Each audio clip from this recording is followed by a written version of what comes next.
sa katahimikan ng kampo. Mas malakas minsan ang ingay ng isip.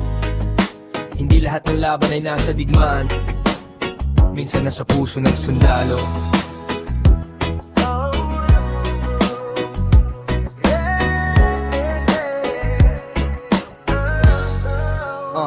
Madilim pa ang langit nang ako'y umalis sa salay. Tahimik panalangin ko yung pabulong kong binigkas. Hinagpan ko sa noong ang anak kong tulog, habang ang misis ko'y tahimik na nakatitig sa pinto. Sa dibdib ko'y watawat na nakatiklop sa tela. Sa isip ko'y pangakong babalik akong buo pa sa kampo, sa bundok, sa hangin ng panganib. Doon ko inialay ang tapang at paninindig, habang sa baryo ko'y simpleng buhay ang tanaw. Ako'y nagbabantay sa dilim ng kagubatan at araw, sa bawat putok ng baril na gumuguhit sa hangin. Pangalan ng pamilya ko ang sigaw sa damdamin.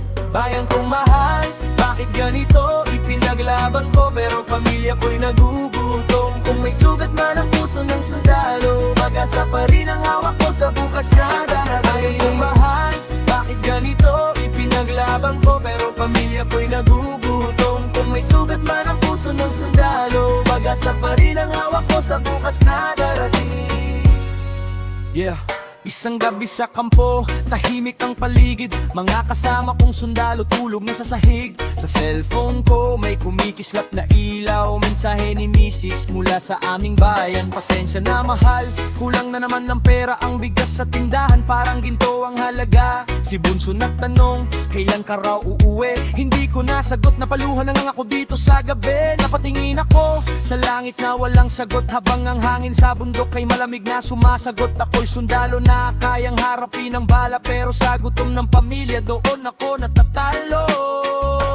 Bayan kong mahal, bakit ganito? Ipinaglaban ko pero pamilya ko'y nagugutom. Kung may sugat man ang puso ng sundalo, pag-asa pa rin ang hawak ko sa bukas na darating. Bayan kong mahal, bakit ganito? Ipinaglaban ko pero pamilya ko'y nagugutom. Kung may sugat man ang puso ng sundalo, pag-asa pa rin ang hawak ko sa bukas na darating.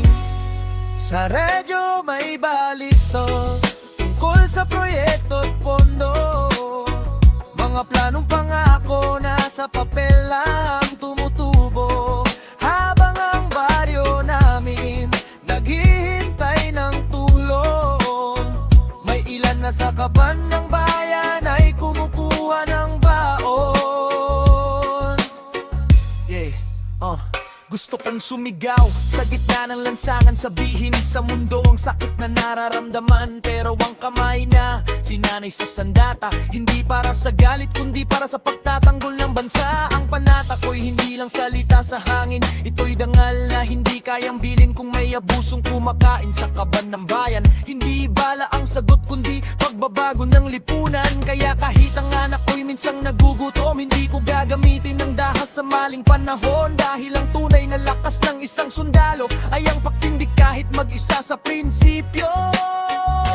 Bayan kong mahal, bakit ganito? Ipinaglaban ko pero pamilya ko'y nagugutom. Kung may sugat man ang puso ng sundalo, pag-asa pa rin ang hawak ko sa bukas na darating. Bayan kong mahal, bakit ganito? Ipinaglaban ko pero pamilya ko'y nagugutom. Kung may sugat man ang puso ng sundalo, pag-asa pa rin ang hawak ko sa bukas na darating. Araw-araw matapos ang laban at makauwi akong muli sa aming tahanan. Sana ang bayan na ipinaglaban ng dugo ay bayang hindi na kailangang ipaglaban pa ng anak ko.